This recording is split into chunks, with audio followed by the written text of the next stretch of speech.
This is Schwermetallisch. Just yesterday I had the opportunity to talk to Mark Jansen of the band EPICA. EPICA is a band from the Netherlands playing symphonic metal. They got a new record out on the 26th of February. Yeah, it's the second month of the year.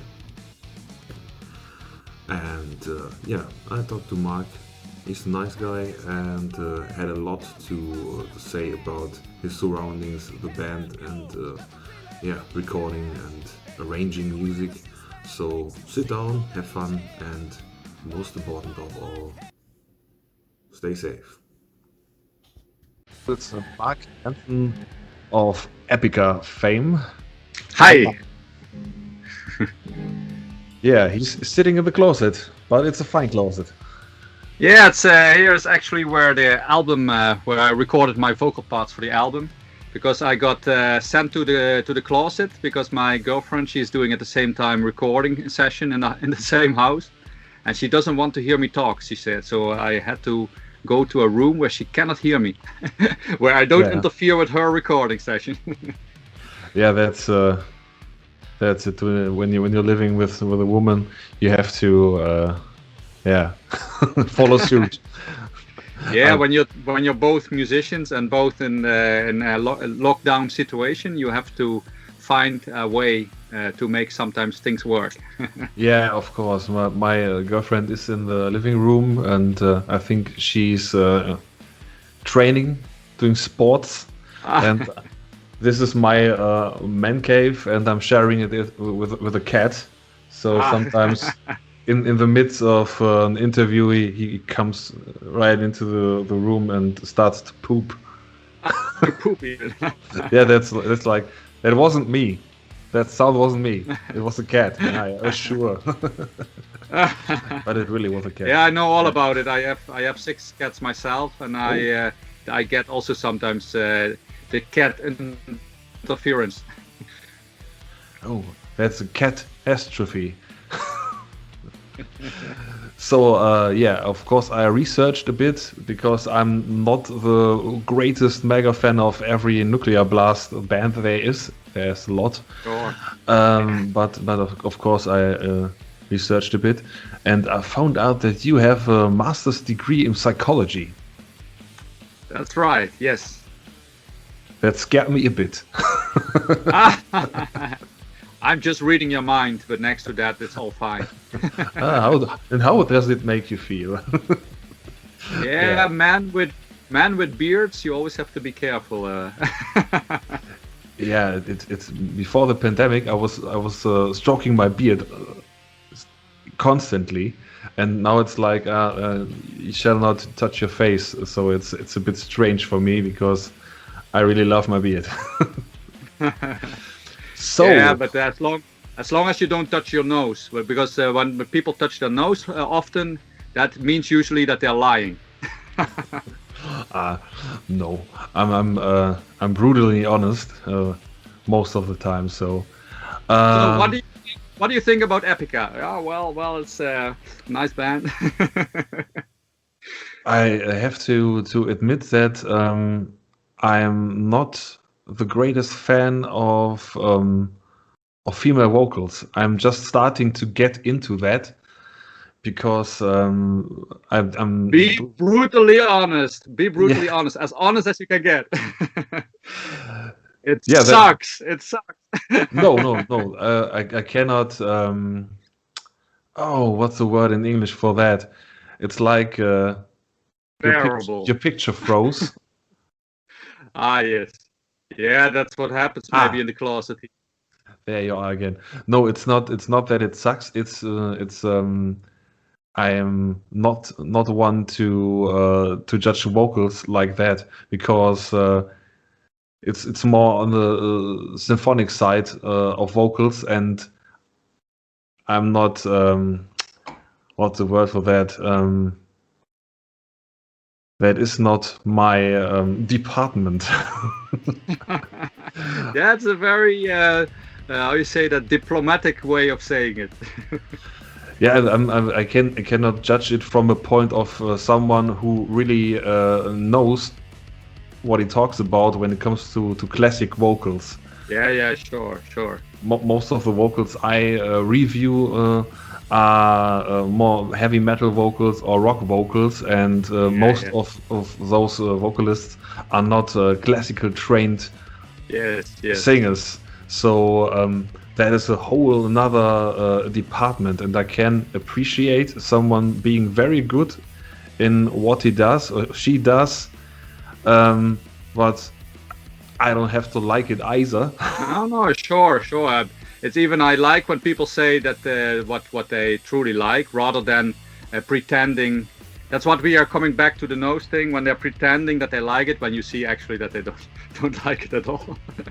I have to say, I started to listen to female vocals 1 year ago. So I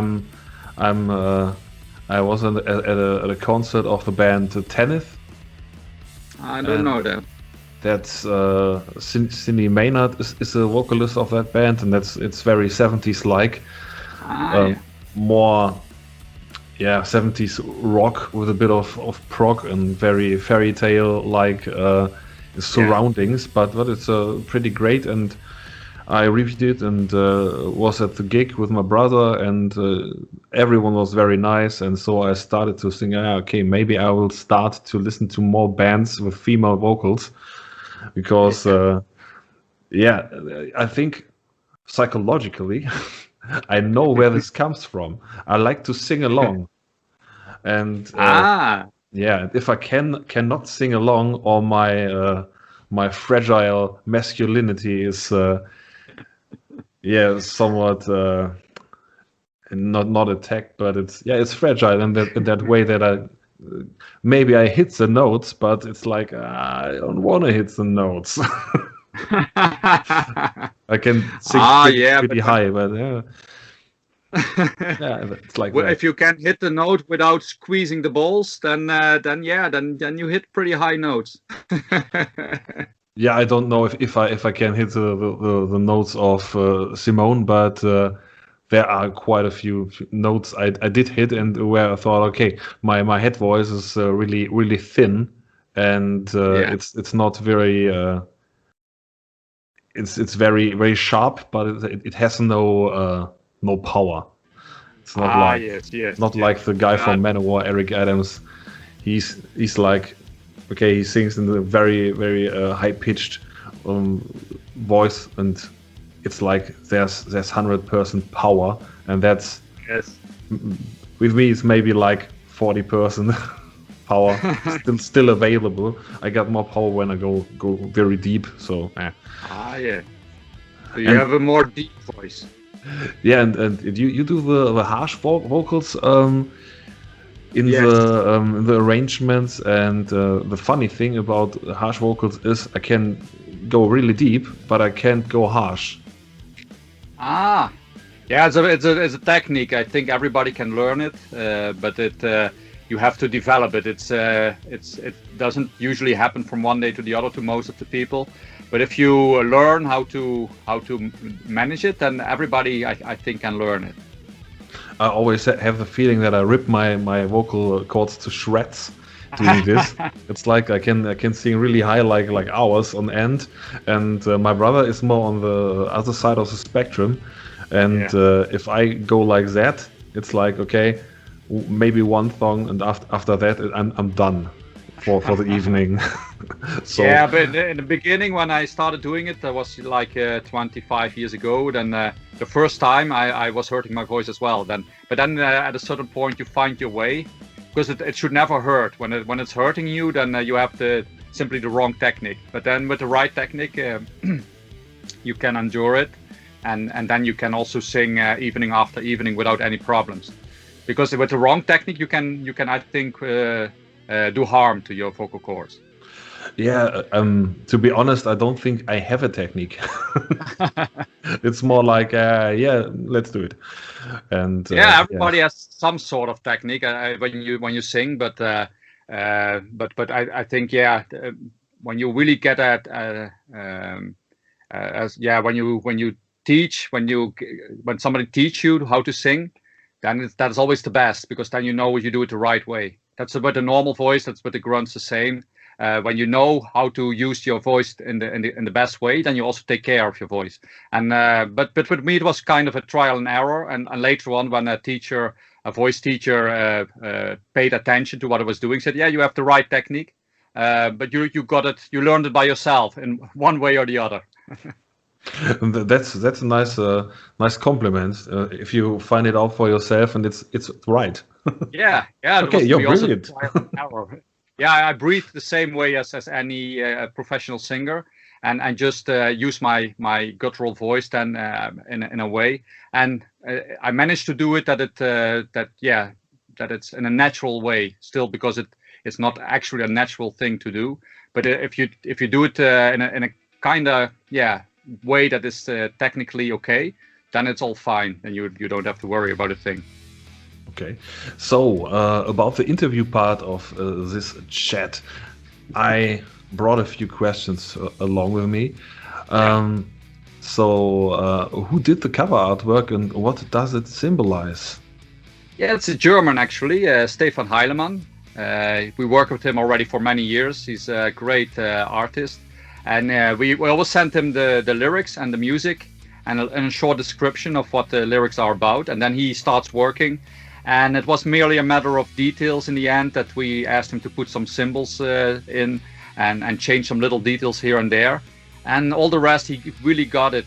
So like with the maze, the labyrinth, it's like it represents that we are born like in a labyrinth, and that we have to find our way.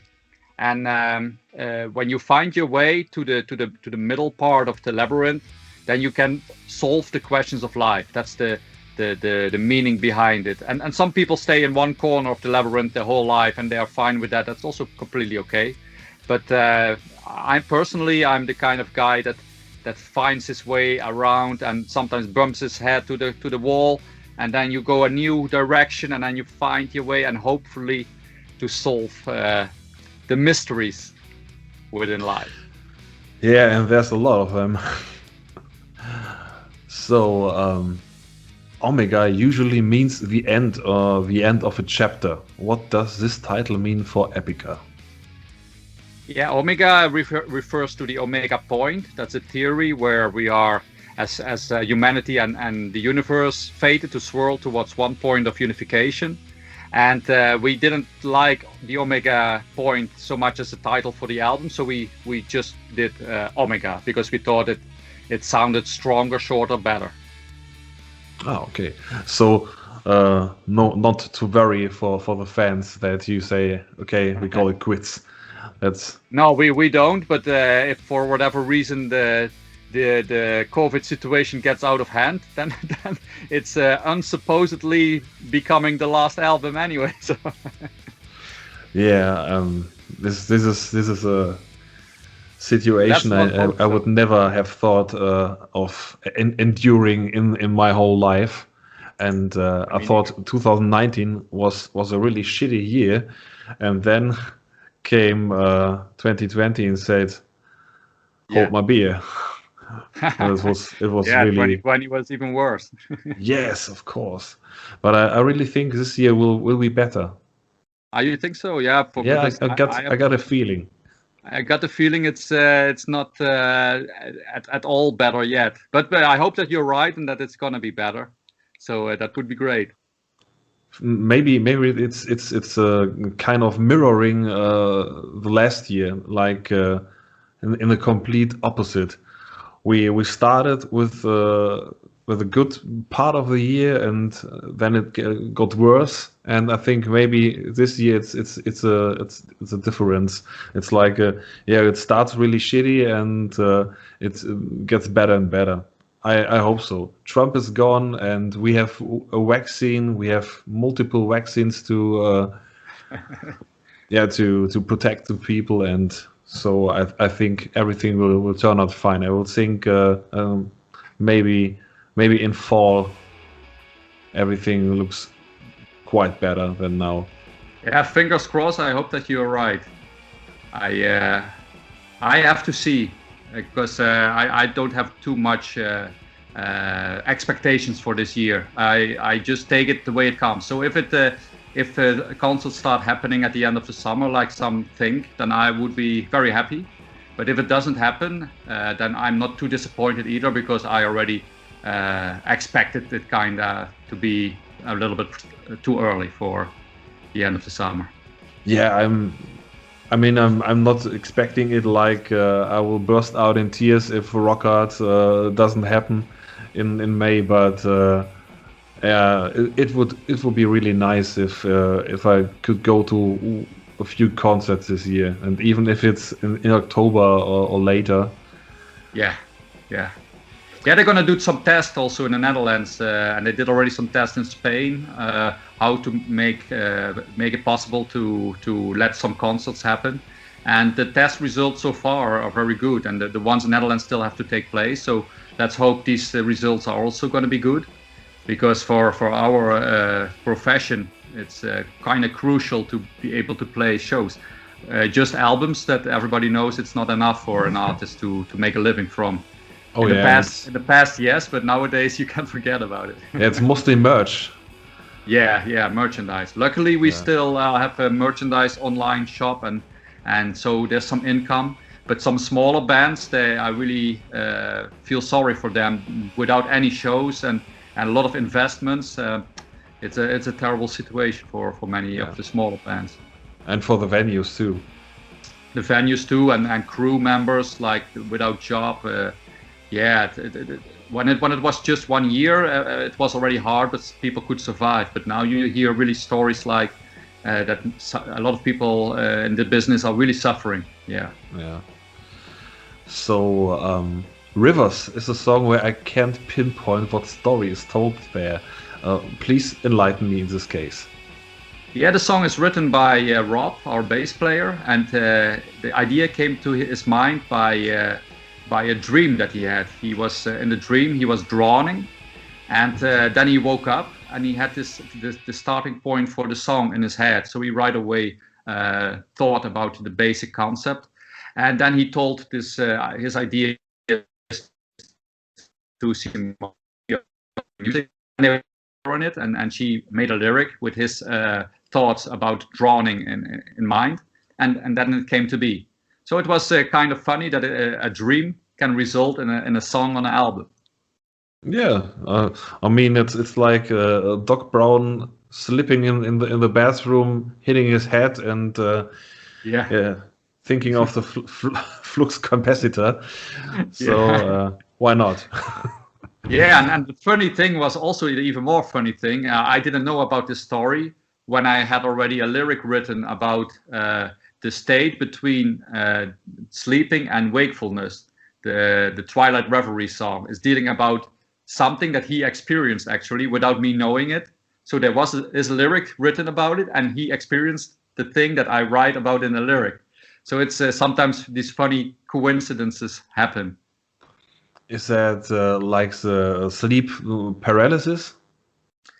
No, it's kind of the state between that you are awake and falling asleep. That's kind of a state where you suddenly have access to kind of a lot of unconscious things, wisdom even. Sometimes there comes like a flash of huge wisdom inside of you, and then also often happen to people that they right away forget also about it, because then they fall asleep but also sometimes they wake up and they had this flash of wisdom, and they try to remember what they thought. It's a really interesting state, and when you can expand that state and access it better, then you can also remember more of this state, what comes to your mind. That sounds interesting. I only know that sometimes I'm lying awake in one moment, and in the next moment it's like you know when you're cramping. It's your leg is stretching, and it's like, whoa, okay. So I was asleep for a moment, okay. And then you wake up from the leg moving. When you just thought, no, I'm awake. and then the leg is moving, and like, no, I was not awake. Hey, strange. That's that's a kind of Twilight Zone, yes. the Twilight leg. Yeah. So, you are responsible for rhythm guitar, orchestrations, and the harsh vocals. How do you approach this sheer mass of different parts in the songwriting and recording process? But for the orchestration, we are all responsible. So everybody writes orchestral parts and arranges also, the songs that they write themselves. So So the orchestration, I wouldn't necessarily say that's my department. It's even more like Koen, the keyboard player department, because he always does the final arrangement together with Joost van den Broek, the producer. I mainly focus on making my songs as good as possible, and then we start working on it with each other. And I also write 50% of the lyrics together with Simone. And I focus also then on the vocal recordings. And this time I had to record actually in my home, like we started the interview with, because of the pandemic. I couldn't go to the studio, but luckily I had just my home studio installed, so everything was working. It couldn't have come at a better time, actually. When shit happens, it was better now than ever. So sometimes you need some luck in a bad situation. Yeah, that's great. At one point, I read a story about someone being stuck in Italy and couldn't go to the rehearsal room, and he really snuck out at night, and he did hide in the rehearsal room for days. And every time it was okay for him to record, he did make his music and record it, and it was like, okay, that's some pretty serious, impossible mission kind of shit. Yeah, I heard many stories about people who did crazy things to still make things happen. I love such stories because life also must go on. Of course, we have to pay attention and be there for each other and be safe. But also you have to get your things done in a way or on another. So life continues as well for 2 years until you can finally finish some projects. Yeah, home studios are a big thing in 20 and 21, I can tell you. It's like every fifth review I get in my inbox, it's like, okay, I'm a multi-instrumentalist and I'm working from home and I got this 400 songs written in the pandemic. Okay, yeah, cool. They get really productive. I don't know if you know the band Hound. No. They're from the United States, and he's a one-man operation, and I think he did 3 records last year. Yeah, like, when some people for some people music is everything, and they only find fun in making music. But I had the opposite. I was at home and I had many other things that I was enjoying myself with, and I had no desire to work on music whatsoever for a pretty long time. I was a bit tired of it because I couldn't work the way I was used to, and I had a lot of other things that I enjoy myself with. So it took a while before I started having fun making music again. Yeah, when I look at your discography, it's like, oh my god, there's multiple singles and live albums. I don't know if I ever saw a band with that much live albums and singles and splits and EPs, and you managed to do 10 studio albums in 17 years, and that is pretty fucking immense. How do you as a band manage to be so results oriented? We're not result oriented at all. It just happens to be. So we are hard workers, and whenever something feels right, we do it. And also when sometimes things take longer, we don't mind about that, because now between the previous studio album and this one, even though there were 2 EPs in between and the book, there's 5 years in between. So many people actually say, "Oh, what took you so long?" And No. for me, it doesn't feel exceptional. We just feel like we release an album when we are ready for it, and not we just do that. That would be result driven if we would release every 2 years an album, even if we wouldn't feel like releasing one. And that's definitely not the case. We only release an album when we have a good feeling about it. I can tell you, I think I saw about 600 discographies in the last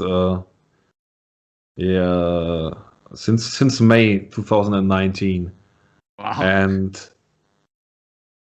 and I wrote as much, and there were quite a lot of bands from the 80s that made a comeback or or managed to release their debut. It's like, yeah, we were formed in 1979 and our first LP is in 2020, and it's like, huh? and so this is immense. This is really immense because there are bands on this planet that need 30 years for one record. Yeah, so we are probably way above the average.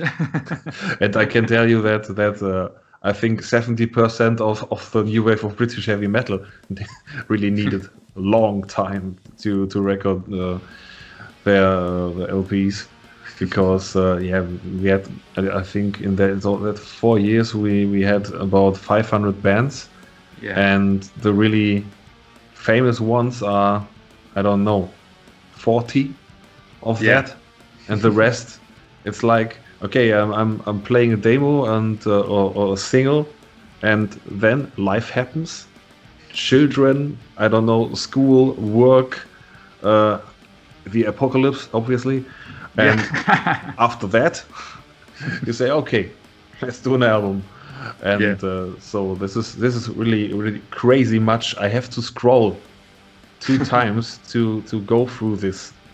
The good thing about it, we have always a lot of choice for set lists, so we never have to get some songs together to make a set list. Even if we have a long set list to play, we have many options. So that's the good things about having a big discography.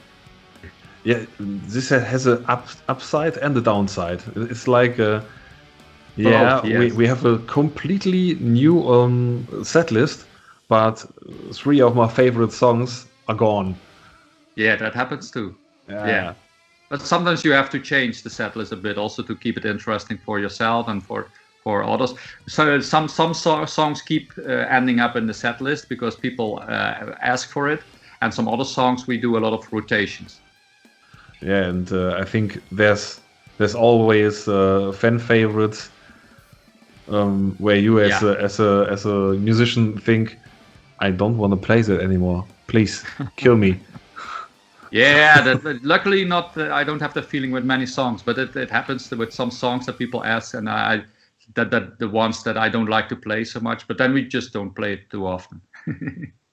Yeah, imagine if a band is around for 20 years, 30 years, that's where the let's celebrate our 30th year release of that one and go on tour and just play those songs, because we didn't get to play those songs 25 years. Yeah, that's correct. Yeah. So that was everything question-wise I had in my... Cool. I'm running out of ammunition. Yeah, anyway, I have to start calling the next guy, so it's perfect timing. Yeah, it was very nice to have you. Thank you for your time, and greetings to all the people I don't know. I will tell them. Wish you a great evening. Yeah, you too. Cheers. And bye. Bye bye. Bye bye.